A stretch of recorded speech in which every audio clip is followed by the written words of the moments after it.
আসসালামু আলাইকুম। Recipe by beauty চ্যানেলে আপনাদেরকে স্বাগত জানাই। আজ আপনাদের সঙ্গে শেয়ার করব একই ভিডিওতে দুটো পটলের খুবই সুন্দর রেসিপি। রেসিপিগুলো খেতে ভীষণ ভালো হয় আর রান্না করা খুবই সহজ। অবশ্যই আপনারা স্কিপ না করে পুরো রেসিপি দেখে নেবেন। আশা করছি খুবই ভালো লাগবে এবং রেসিপিগুলো আপনাদেরকে সহজ মনে হবে। তো চলুন কথা না বাড়িয়ে রেসিপি শুরু করি। এখানে দেখুন 6টা পটল নিয়েছি। পটলের উপরের খোসাটাকে ছুরি দিয়ে একটু ছিলে নিয়েছি। আর পটলের দুপাশটাকে কেটে নিয়েছি, তারপরে খুব ভালোভাবে ধুয়ে পরিষ্কার করে নিয়েছি। এবার এখানে দেখুন নিয়েছি 100 গ্রাম মসুর ডাল। মসুর ডালগুলো আমি 1 ঘন্টার জন্য ভিজিয়ে রাখবো। এই রেসিপির জন্য অবশ্যই কিন্তু ডালগুলোকে ভিজিয়ে রাখতে হবে। আমি এখানে পটলগুলো গ্রেড করে নিচ্ছি। আপনারা চাইলে কিন্তু একেবারে সরু সরু করে কেটে নিতেও পারেন। একেবারে যতটা সম্ভব পাতলা করে কেটে নিতে হবে। তো পটলগুলো গ্রেড করে নিয়ে তারপরে আপনাদেরকে আমি দেখাচ্ছি।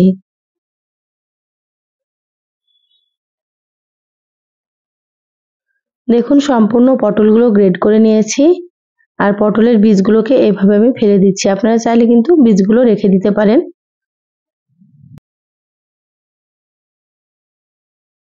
এবার এখানে দেখুন মসুর ডালগুলো খুব ভালোভাবে ধুয়ে নিয়েছি আর ডালগুলো সুন্দর মতো ভিজে গিয়েছে।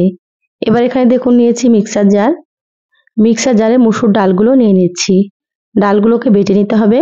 আপনারা চাইলে কিন্তু শিলনোড়াতেও বেটে নিতে পারেন। ডালগুলো একটু দানা দানা করে বেটে নিয়ে ফিরে আসছি। দেখুন বাটা হয়ে গিয়েছে। ডালগুলো আপনারা কিন্তু অবশ্যই দানা দানা করে বেটে নেবেন, একেবারে মিহি করবেন না। এবার আমি একটা মিক্সিং বোলে ডাল বাটা নিয়ে নিচ্ছি। সম্পূর্ণ ডাল বাটা নিয়ে নিলাম। এবার এখানে দিয়ে দিলাম স্বাদ মতো লবণ, সামান্য একটু হলুদ গুঁড়ো, দিয়ে দিচ্ছি সামান্য পরিমাণে একটু জিরা গুঁড়ো, দিয়ে দিচ্ছি একটা মিডিয়াম সাইজের পেঁয়াজ কুচি আর এখানে 4-5টা মতো দিয়ে দিচ্ছি কাঁচামরিচ কুচি। এবার এখানে দেখুন নিয়েছি গ্রেড করা পটল। পটলের পানিটাকে এভাবে হালকা একটু চেপে চেপে দিয়ে দেবো। হালকা একটু চেপে চেপে বের করে নেবেন পানিটাকে, তাহলে রেসিপিটা খুবই সুন্দর হবে। সম্পূর্ণ পটলগুলো দিয়ে দিলাম। এবার হাত দিয়ে খুব ভালোভাবে মেখে নিচ্ছি। সুন্দর করে একটু চটকে মেখে নিতে হবে, যাতে করে মশলাগুলো সুন্দর মতো মাখা হয় পটল এবং মসুর ডালের সঙ্গে। খুব ভালোভাবে মেখে নিলাম। একটু পাতলা মনে হচ্ছে, তো এখানে আমি 2 টেবিল চামচ বেসন দিয়ে দিলাম। বেসনটা কিন্তু বাইন্ডিং এর কাজ করবে, আপনারা একটু দিয়ে দেবেন।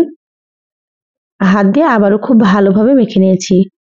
এইরকম আঠালো করে মেখে নিতে হবে। মাখা হয়ে গিয়েছে, সাইডে রেখে দিলাম। এবার গ্যাস অন করে কড়াই দিয়ে দিলাম। কড়াই দিয়ে দিলাম সর্ষের তেল। তো এখানে 5 টেবিল চামচ মতো সর্ষের তেল দিয়ে দিলাম। তেলটা প্রথমে খুব ভালোভাবে গরম করে নিয়েছি। এবার পটল আর মসুর ডালের মিশ্রণটা কিছুটা করে নিয়ে এইভাবে বড়ার মতো করে দিয়ে দিচ্ছি। আপনারা কিন্তু যে কোনো শেপ দিয়ে নিতে পারেন, আপনারা গোল গোল করেও তৈরি করে নিতে পারেন। দেখুন মিডিয়াম আঁচে কিছুক্ষণ ভেজে নিলাম, তারপরে এবার উল্টে নিচ্ছি। এইভাবে কিছুক্ষণ ভেজে নিতে হবে। নিচের পাশটা হালকা কালার আসলে উল্টে নিতে হবে। আপনারা কিন্তু এইভাবে ভেজে নেবেন। এবার আমি গ্যাসের আঁচ মিডিয়ামে রেখে একটু সময় নিয়ে ভেজে নিচ্ছি। যারা ভিডিওটি ইউটিউব চ্যানেল থেকে নতুন দেখছেন, প্লিজ চ্যানেলটা সাবস্ক্রাইব করে চ্যানেলের সাথেই থাকবেন। যারা ফেসবুক পেজ থেকে ভিডিওটি দেখছেন, একটা লাইক দিয়ে পেজটা ফলো করে রাখবেন পরবর্তী ভিডিও নোটিফিকেশন পাওয়ার জন্য। দেখুন বড়াগুলো সুন্দর মতো ভাজা হয়ে গিয়েছে। এবার আমি তুলে নিচ্ছি। বাকিগুলো একইভাবে ভেজে নিয়েছি। এবার ওই তেলের মধ্যে দিয়ে দিলাম 1/2 চা চামচ কালো জিরা। কালো জিরাগুলো একটু ভেজে নেব। কালো জিরাগুলো কয়েক সেকেন্ড ভেজে নিয়েছি। এবার এখানে দিয়ে দিলাম অল্প একটু পেঁয়াজ কুচি। এখানে আমি পেঁয়াজ বাটা ব্যবহার করব, সেজন্য অল্প করে পেঁয়াজ কুচি দিয়ে দিলাম। পেঁয়াজগুলোকে লালচে করে ভেজে নেব। দেখুন পেঁয়াজগুলো ভাজা হয়ে গিয়েছে। এবার আমি এখানে কাঁচামরিচ আর পেঁয়াজ বাটা দিয়ে দিলাম। এখানে 4টে কাঁচামরিচ বেটে নিয়েছি আর একটা মিডিয়াম সাইজের পেঁয়াজ দিয়ে দিলাম। এখানে আদা বাটা এবং রসুন বাটা 1 চা চামচ করে। এবার নেড়েচেড়ে মশলা খুব ভালোভাবে একটু ভেজে নেব, যাতে করে মশলার কাঁচা গন্ধ চলে যায়। এইভাবে 3 থেকে 4 মিনিট ভেজে নিতে হবে। দেখুন মশলা ভেজে নিয়েছি। এবার দিয়ে দিলাম স্বাদ মতো লবণ, 1/2 চা চামচ হলুদ গুঁড়ো। এখানে আমি 1/2 চা চামচ দিয়ে দিলাম মরিচের গুঁড়ো, 1/2 চা চামচ দিয়ে দিচ্ছি জিরা গুঁড়ো, 1/2 চা চামচ ধনিয়া গুঁড়ো আর এখানে 1/2 চা চামচ মতো দিয়ে দিলাম কাশ্মীরি মরিচের গুঁড়ো। কাশ্মীরি মরিচের গুঁড়োতে ঝাল হবে না, আমি কালারের জন্য দিয়ে দিলাম।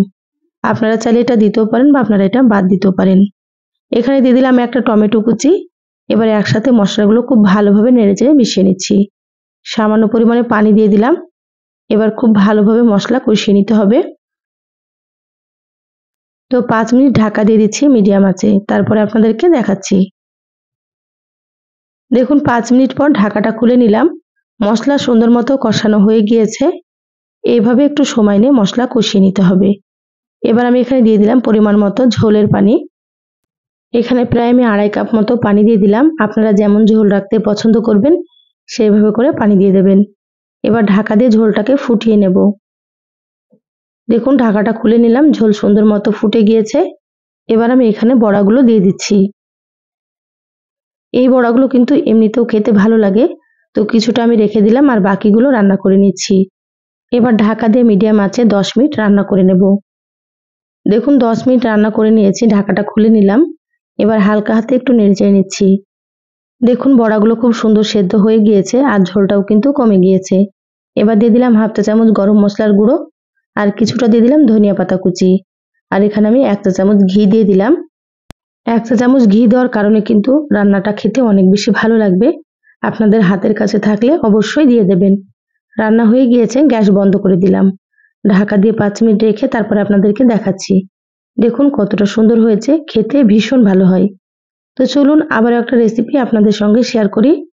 এখানে দেখুন প্রায় আমি 400 গ্রাম মতো পটল কেটে নিয়েছি। পটলগুলো প্রথমে খোসা ছাড়িয়ে নিয়েছি, তারপরে এরকম সরু সরু করে কেটে নিয়েছি। যতটা সম্ভব সরু করে কেটে নিতে হবে, তাতে করে রেসিপিটা খুবই ভালো হবে। আর এখানে দেখুন নিয়েছি 2টো ডিম। এবার ডিম দুটো আমি সাইডে রেখে দিলাম। গ্যাস অন করে ফ্রাই প্যান দিয়ে সর্ষের তেল দিয়ে দিলাম। এখানে আমি 3 টেবিল চামচ সর্ষের তেল দিলাম। আপনারা চাইলে কিন্তু এখানে সয়াবিন তেল দিয়েও রান্না করতে পারেন। তেলটা প্রথমে হালকা গরম করে নিয়েছি। এবার দিয়ে দিচ্ছি 1/2 চা চামচ কালো জিরা। কালো জিরা দিলে কিন্তু ফ্লেভারটা খুবই ভালো লাগে। তো কালো জিরাগুলো কয়েক সেকেন্ড ভেজে নিলাম। তারপর এখানে দিয়ে দিলাম 3টে পেঁয়াজ কুচি।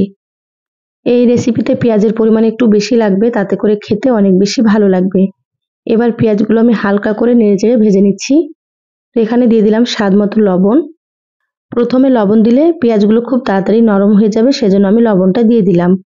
খুব সুন্দর করে নেড়েচেড়ে নিলাম। এবার দিয়ে দিচ্ছি 1/2 চা চামচ হলুদ গুঁড়ো, 1/2 চা চামচ জিরা গুঁড়ো, দিয়ে দিচ্ছি 1/2 চা চামচ মরিচের গুঁড়ো আর এখানে দিয়ে দিচ্ছি কয়েকটা চেরা কাঁচামরিচ। তা আপনারা যেমন ঝাল খাবেন সেইভাবে করে এখানে মরিচ গুঁড়ো বা কাঁচামরিচ আপনারা ব্যবহার করবেন। এবার গ্যাসের আঁচ মিডিয়ামে রেখে মশলাগুলো নেড়েচেড়ে খুব ভালোভাবে পেঁয়াজের সঙ্গে মিশিয়ে নিলাম। এবার আমি এখানে দিয়ে দিচ্ছি কেটে রাখা পটল। পটলগুলো দিয়ে আবারও খুব ভালোভাবে একটু মশলার সঙ্গে মিশিয়ে নেব। আমার চ্যানেলে আরও অনেক রেসিপি আছে, চাইলে আপনারা কিন্তু রেসিপিগুলো দেখে নিতে পারেন। আমি সবসময় সহজ রেসিপিগুলো আপনাদের সঙ্গে শেয়ার করার চেষ্টা করি আর খেতে খুবই সুন্দর হয়। আপনারাও একবার রান্না করে খেয়ে কমেন্ট করে জানাবেন আপনাদেরকে কেমন লেগেছে। দেখুন পটলগুলো নেড়েচেড়ে মিশিয়ে নিলাম। এবার আমি এখানে দিয়ে দিলাম 2টো আলু। আমরা যেমন আলু ভাজা করি তার থেকে একটু হালকা মোটা রেখে কেটে নিয়েছি আলুগুলোকে, এইভাবে কেটে নিতে হবে। আপনারা চাইলে কিন্তু আলু ছাড়াও রান্না করতে পারেন। আলুগুলো দেওয়ার পরে খুব ভালোভাবে একটু নেড়েচেড়ে মিশিয়ে নিচ্ছি।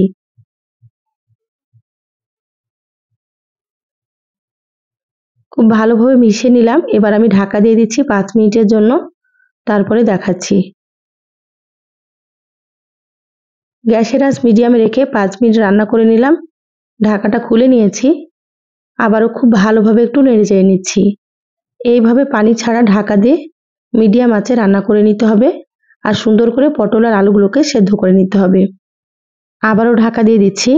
তো মাঝে মাঝে ঢাকা খুলে একটু নেড়েচেড়ে নিতে হবে, তাতে করে পটল আর আলুগুলো সুন্দর মতো সমানভাবে সেদ্ধ হবে। দেখুন ঢাকা খুলে নিয়েছি, আবারও একটু নেড়েচেড়ে নিচ্ছি। আপনারা এইভাবে একটু সময় নিয়ে আলু পটলগুলোকে সেদ্ধ করে নেবেন।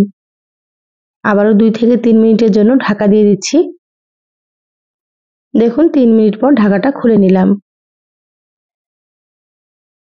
খুব ভালোভাবে নেড়েচেড়ে নিচ্ছি। এবার দেখে নেব আলুগুলো সেদ্ধ হয়েছে কি। দেখুন আলু আর পটলগুলো খুব সুন্দর মতো সেদ্ধ হয়ে গিয়েছে। এবার আলু পটলগুলোকে একটু ভাজা ভাজা করে নিতে হবে। এ পর্যায়ে আমি গ্যাসের আঁচটা একটু বাড়িয়ে দিলাম। গ্যাসের আঁচ বাড়িয়ে একটু লালচে করে ভেজে নেব। আর এইভাবে একটু নেড়েচেড়ে নিতে হবে, না হলে কিন্তু কড়াইয়ে লেগে যেতে পারে। দেখুন কালারটা কিন্তু চেঞ্জ হয়ে গিয়েছে আর পটল আর আলুগুলো ভাজা প্রায় হয়ে এসেছে।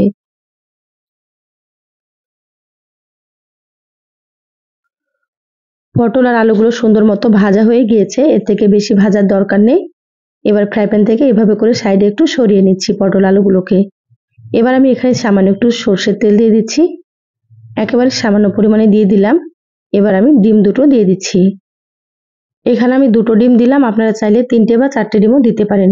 সামান্য পরিমাণে একটু লবণ দিয়ে দিলাম, খুব বেশি লবণ দেওয়া যাবে না, যেহেতু আগে থেকে লবণ দেওয়া আছে সেটা বুঝে আপনারা কিন্তু একটু লবণ দিয়ে দেবেন। এবার ডিমগুলো হালকা করে এভাবে নেড়েচেড়ে ঝুরি করে ভেজে নেব। ডিমগুলো খুব বেশি কড়া করে ভাজা যাবে না, তাহলে কিন্তু খেতে ভালো লাগবে না। হালকা করে ভেজে নিতে হবে, তারপরে পটলের সঙ্গে খুব সুন্দর করে মিশিয়ে নিতে হবে। দেখুন খুব ভালোভাবে মিশিয়ে নিয়েছি। ডিমগুলো দেওয়ার পরে আরও 1 থেকে 2 মিনিট মতো ভেজে নেব। ডিম দেওয়ার পরে কিন্তু খুব বেশিক্ষণ ভাজার দরকার নেই। এবার আমি এখানে দিয়ে দিলাম 1/2 চা চামচ ভাজা জিরা গুঁড়ো। এবার ভাজা জিরার গুঁড়োটা খুব ভালোভাবে নেড়েচেড়ে মিশিয়ে নিচ্ছি। রান্না হয়ে গিয়েছে, এবার আমি গ্যাস বন্ধ করে দিচ্ছি। প্লেটে তুলে নিয়ে তারপরে আপনাদেরকে দেখাচ্ছি। দেখুন প্লেটে তুলে নিয়েছি। এই রেসিপিটা গরম ভাত, রুটি, পরোটা সবকিছুর সঙ্গে ভালো লাগে। রেসিপি দুটো কেমন লাগলো চ্যানেলের কমেন্ট বক্সে জানাবেন। ভালো লাগলে লাইক দিয়ে ভিডিও শেয়ার করে দিবেন। সবাই ভালো থাকবেন, সুস্থ থাকবেন। ধন্যবাদ সবাইকে। আল্লাহ হাফিজ।